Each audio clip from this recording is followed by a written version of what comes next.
Good morning, everybody. Welcome back to the Opportunistic Trader. It is Thursday, October 18th. This is Mike Aronovitz. I'm joined by Vince Lancy. How's it going, Vince? Good morning. Good Good morning, Mike. Good morning, morning. everyone. Let's just start out by talking about the data that just came out. Jobless claims just came out at 210,000, which is a touch below expectations. And then Philly Fed just came out a touch better. It came in at 22. They were expecting 20. And also just looking at the component breakdown of the Philly Fed, it's a pretty strong print. Employment is at 19.5 versus 17.5. Prices paid 38.2 versus 39.6. Pretty strong number. I don't think it's groundbreaking. Market's not really moving off of it. I think actually I have a chart up on the right-hand side. Everybody can see the 10-year note futures, and you can see the large drop, or it's not so much of a large drop, but a drop came yesterday in the afternoon. That was after the Fed minutes came out. And once again, it wasn't anything groundbreaking there, but it was slightly on the hawkish side. A few of the members were talking about upside inflation being something that they think is more likely. The market paid attention to that. The dollar rallied a bit after, dollar yen rallied about 30 pips after euro traded down about 30 pips. Euro range very quiet overnight. We traded down to 114.82. Up to 115.27, so pretty 40 pip range. We're right now right in between that and 115.06, pretty much where we were yesterday when the minutes, about 30 minutes after the minutes, and similarly the notes as well, about where we were at that point. Just looking at the market's yields right now, it's 320 in the 10-year, so slowly creeping back up to those 325 highs. The 30-year is at 337, and the 2-year 290. So we have some yield there. Right now, the S&P futures down 11, Nasdaq's down 34. Russell is down about 0.3%. So a little bit of pressure to start the day. European markets are flattish. Asian markets were mixed to down overnight. China, once again, was an underperforming index. Shanghai was down. Sorry, I'm pulling here. It was actually down. The Shanghai index was down about 3%, continues to trade at new lows. So very weak performance there. But Hang Seng was flattish. Nikkei was down 0.8%. As I mentioned before, European indices are pretty flat here. Italy's actually down 0.6%. Hey, Mike. Yeah. What's your price on the Nikkei? I have 22.67. I'm looking at futures. I think it might have to do with settlements. 22,650 is where the cash went out. I'm looking at the cash here. Right. I'm looking at futures down 265. So I guess it's based on that's what my system has different settlement. Yeah. The futures continue to trade, and since then S&P's moved a little lower, things of that nature. But yeah, Asia. Look, we over the past 2 days. Yesterday was a volatile day in the U.S. markets. We traded very heavy in the first 2 hours of trading. At about 10:30, we bottomed. We were down. The S&P was trading down at 27.83, I believe, was the low, and we rallied back at one point up to 28.20. So a big rebound there. And I know we wanted to get into yesterday's trades early on. On our call, you were talking about different levels you were looking at, and you actually had a short trade in that first hour.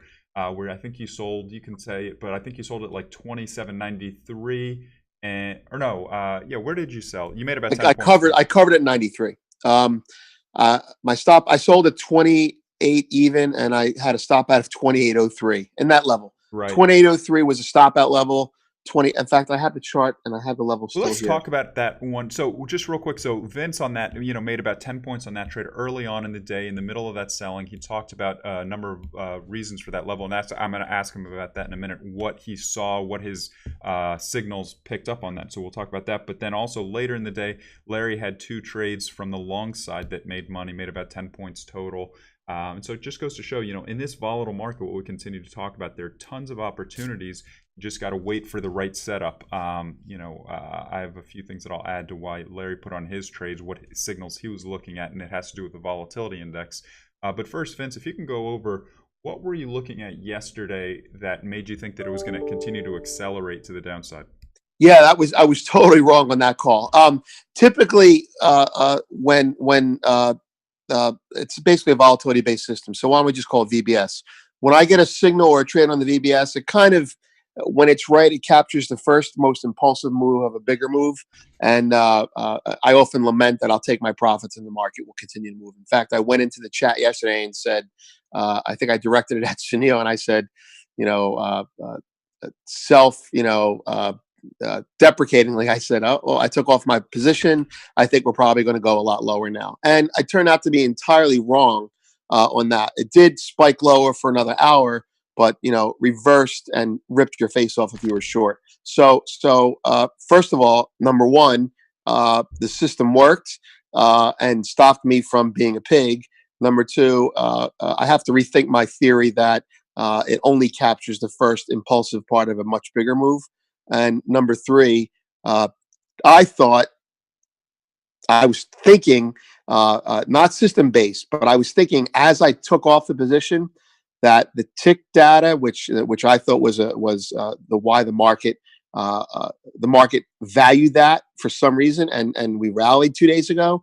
I'm like, oh, this could be the undoing of that because it really was a non-important number.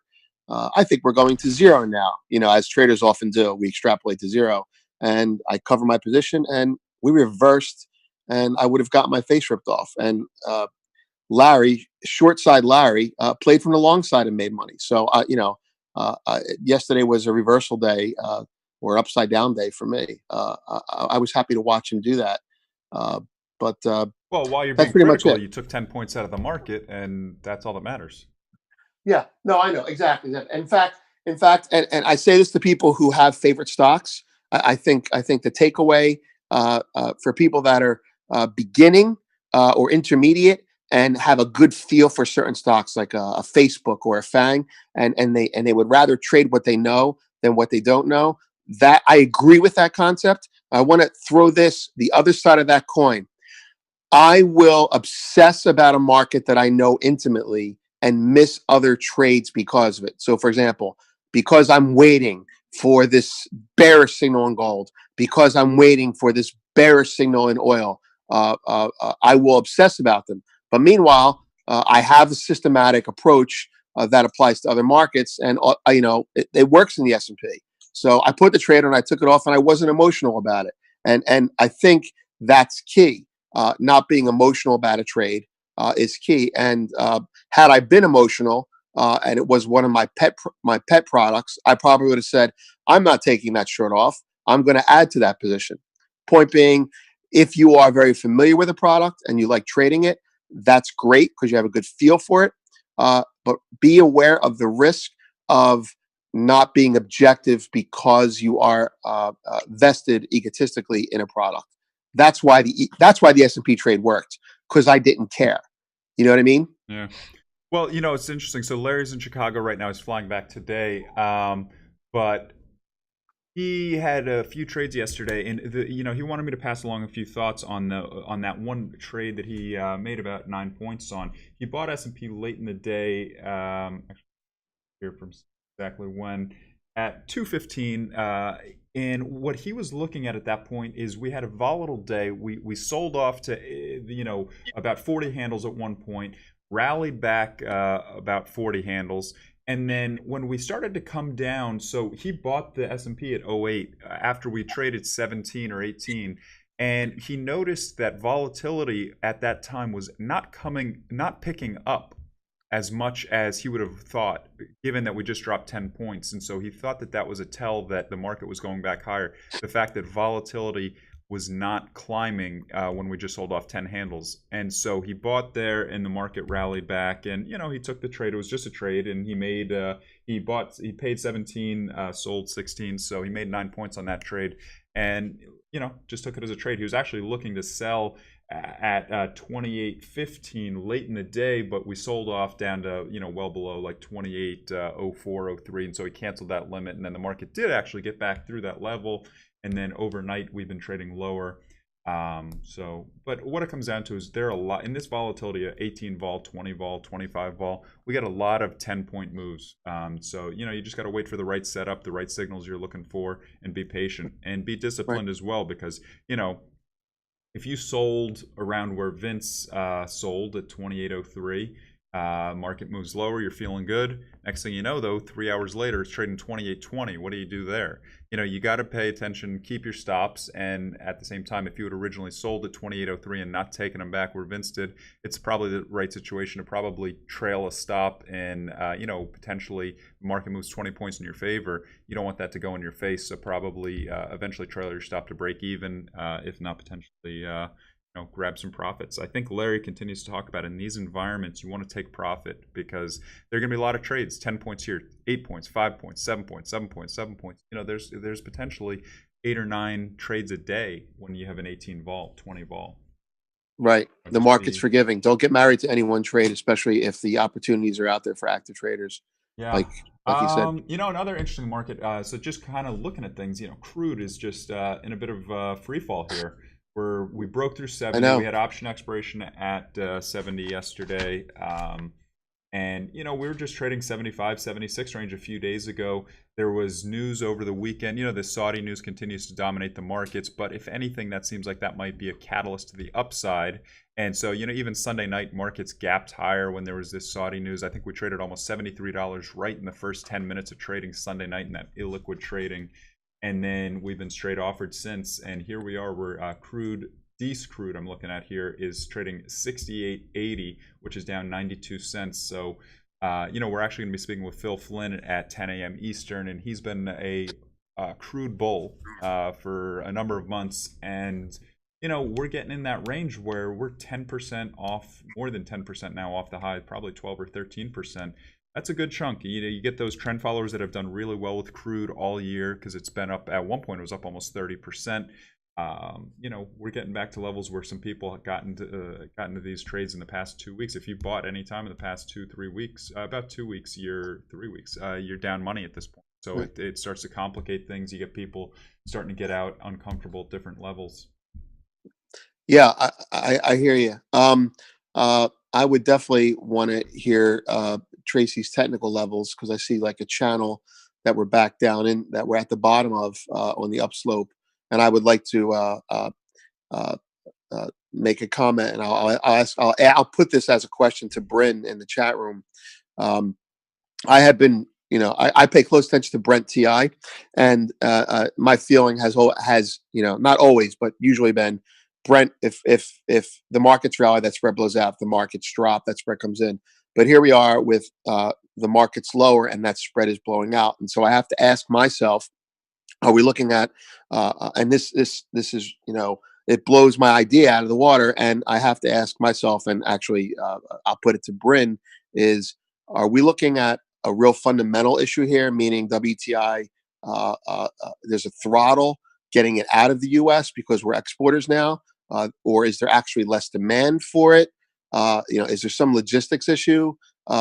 Is it related to, or is it related to the fact that Iran oil is causing more demand? Iran oil being off the market is causing more demand for Brent, but WTI is not picking up the slack. Like I don't.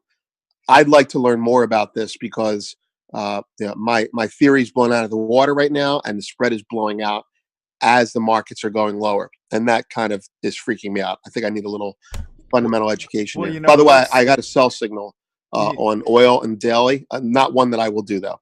One thing I did want to follow up on, Mark Fisher was on with us last Friday, and he's going to be on with us tomorrow.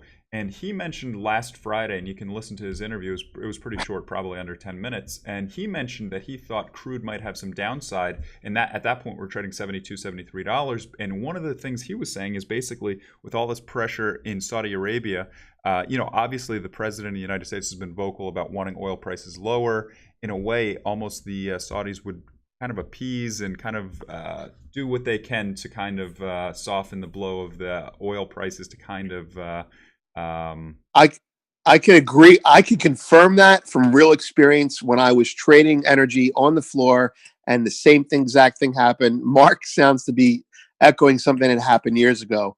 The Saudis and the U.S. definitely have conversations behind closed doors about alleviating high oil price problems or what have you. I remember going into Gulf War II,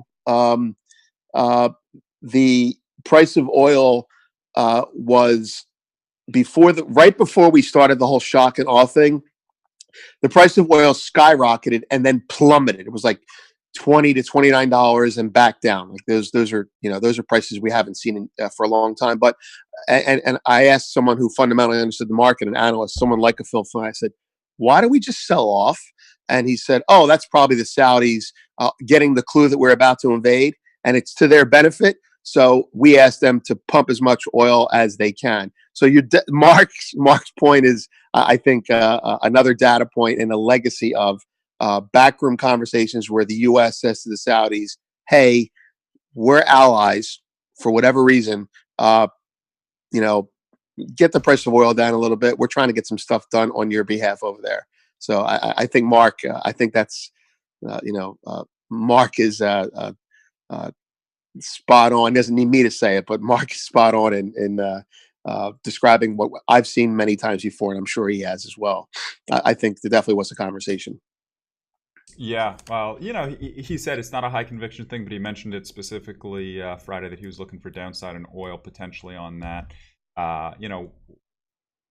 For whatever reason, oil. I have the chart up there for everybody to see. We traded 77. It looks like about 14 trading days ago, and here we are almost $9 lower. So big move there. We'll keep an eye on that. Natural gas had its breakout, above $3, traded up to $3.35. But in a way, natural gas and crude and gold, in my mind, kind of looking similar from the fact of we broke out through key levels and we're kind of holding. Natural gas, we got up to this level a few weeks ago after breaking out, and we haven't come back, which, now this 320 level, 315 levels almost seems like support opposed to resistance as it was earlier. And similar to gold, we broke out, we finally got up to the 1230 level, and it sounds like the 1220 level is now support rather than resistance. Overnight, for the past 2 nights now, we've traded down into the low 1220s, and we've bounced higher. We're right now trading 1229 in gold.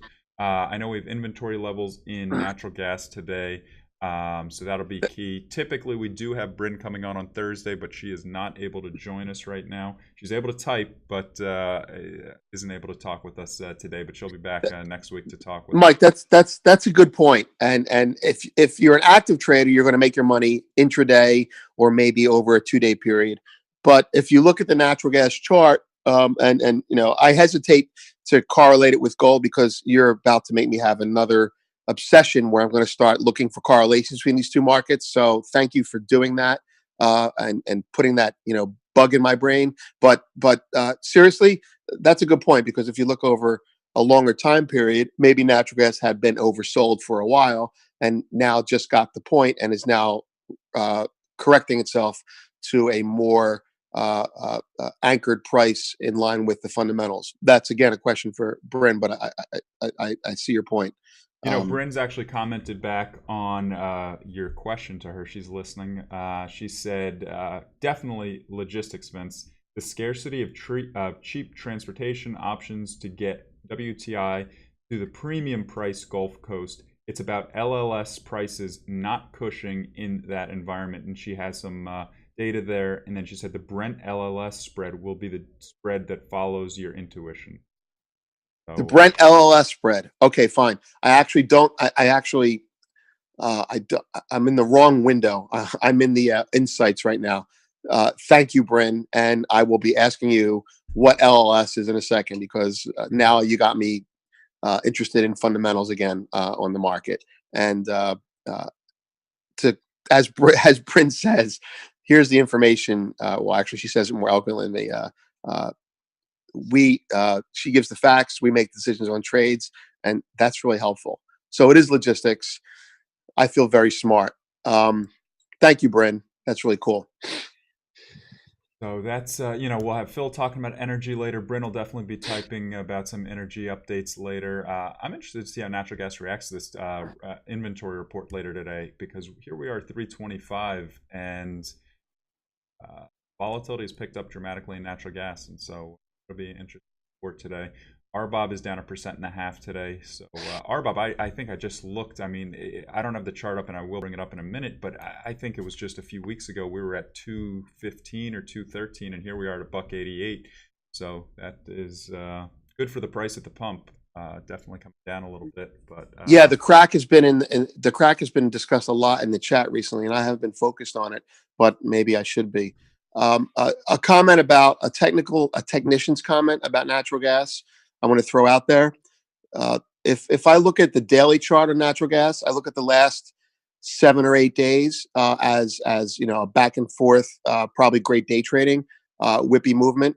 I'm going to look at the open interest, because if the open interest is uh, behaving a certain way in this area, then we could be having a weak hands to strong hands move, and by that I mean uh, the market might reject this area when the open interest moves a certain way.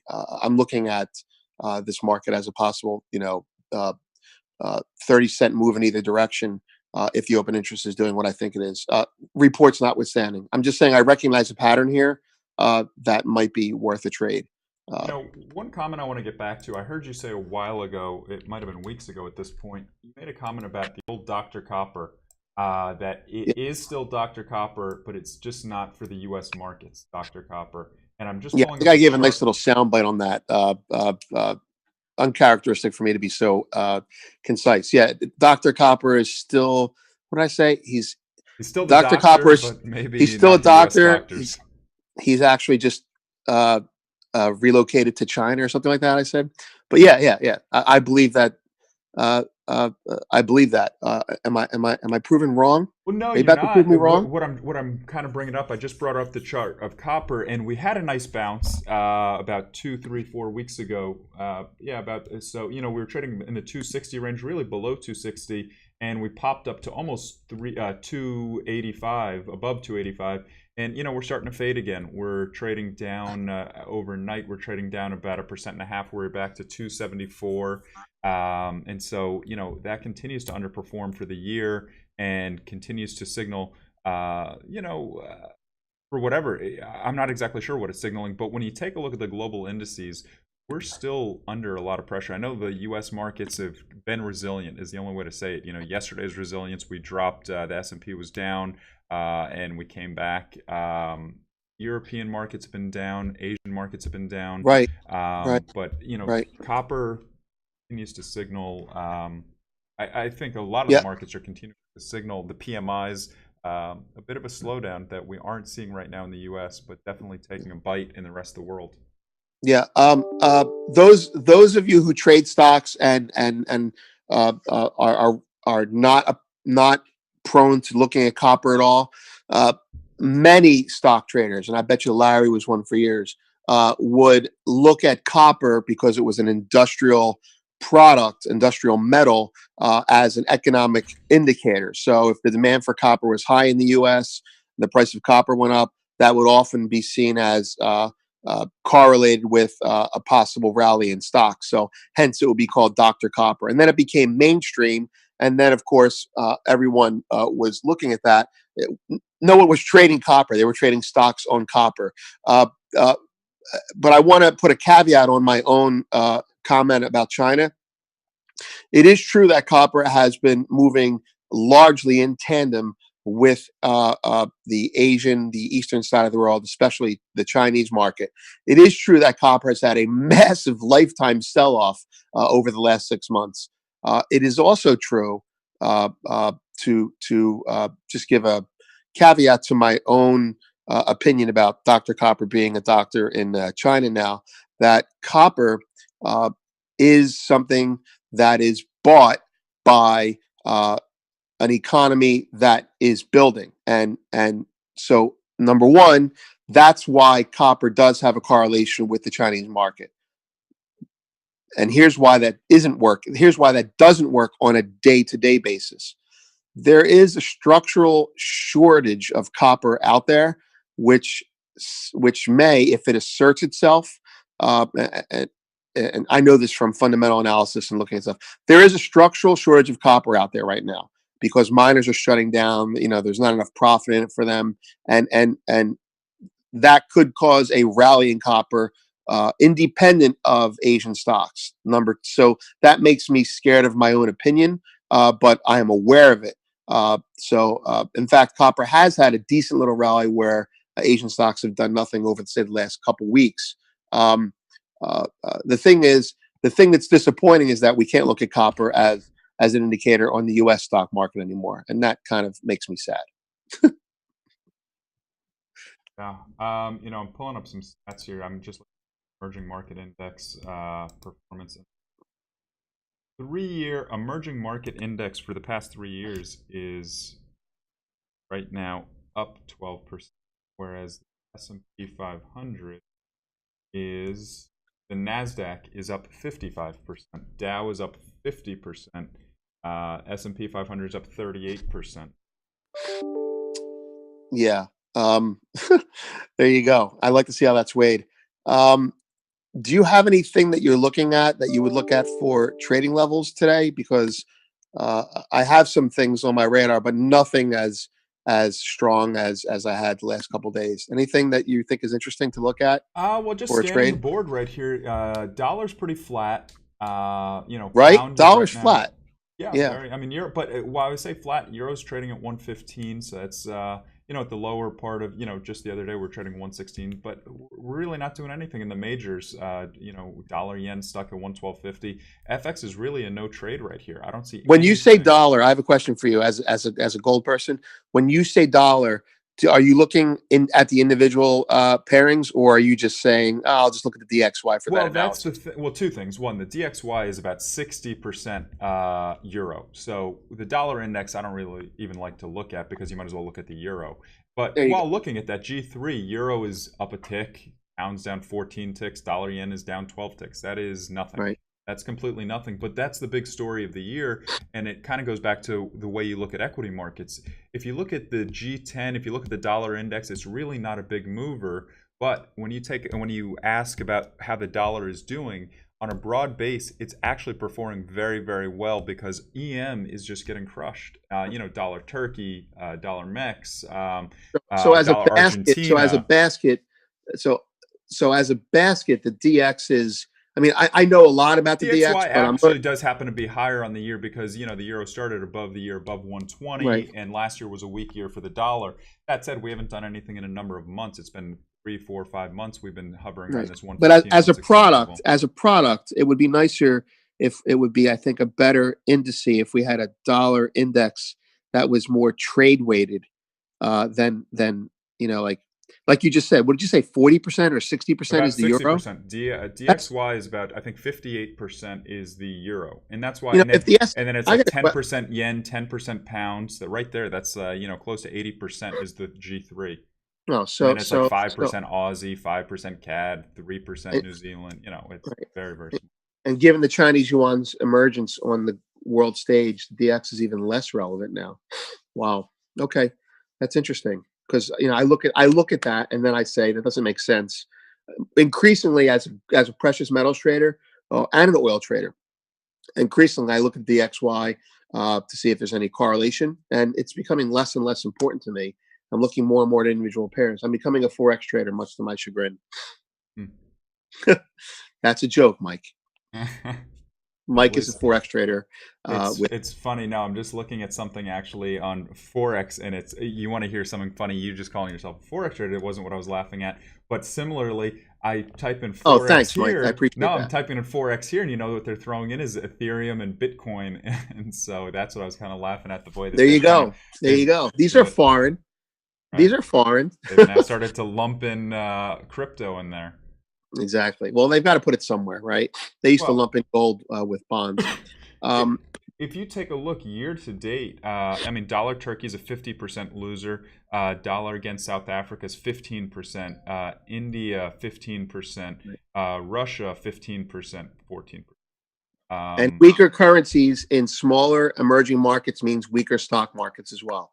Period. It may be weaker currencies may be bullish for developed country stock markets, but it's bearish for emerging markets, and we have seen that repeat itself all year long. Well, emerging markets, what makes them really, what they really pay attention to is commodity prices, the dollar, yields. Those are very key factors, and all of those right now, commodity prices ex oil have had a very bad year.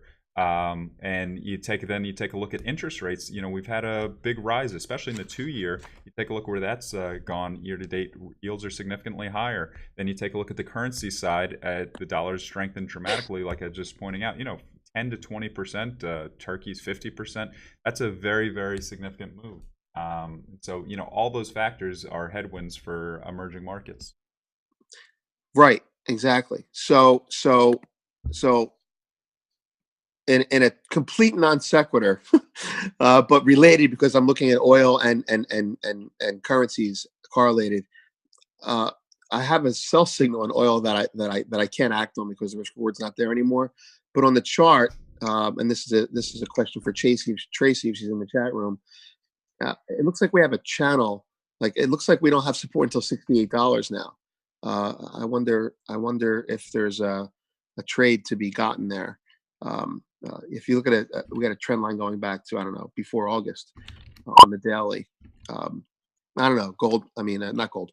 Oil might be there might be a trade in oil right now, although I'm not sure where. I would be interested in her opinion on that. Yeah, I'm interested. I spoke with her yesterday, and she was definitely paying attention. She was leaning more on the bearish side of oil. She was talking about how it was important to look at these option expirations, but she was saying how the markets had gotten through support and vulnerable. So Stocks are the taking a hit while markets. we're chatting. What is? Stocks are nowhere, but they seem a little softer while we're talking. Once the first hour is I'm just giving a signal, a radar level. After the first hour, I would consider being short below 2802 or being long above 2815 for a 1 to 3 hour trade. I do have that on my radar. Those are real numbers.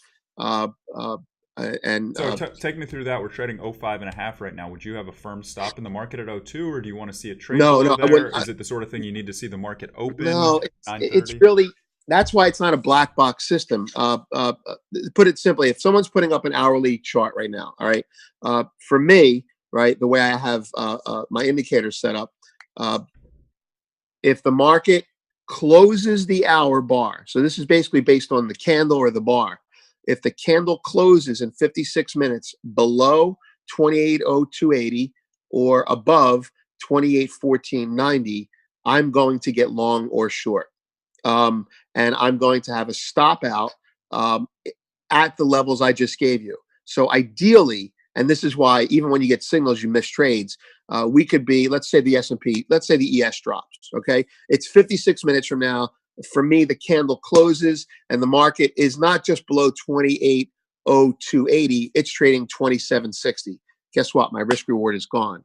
I would love to see, and that's why I can't just press a button or put a stop in on this type of thing.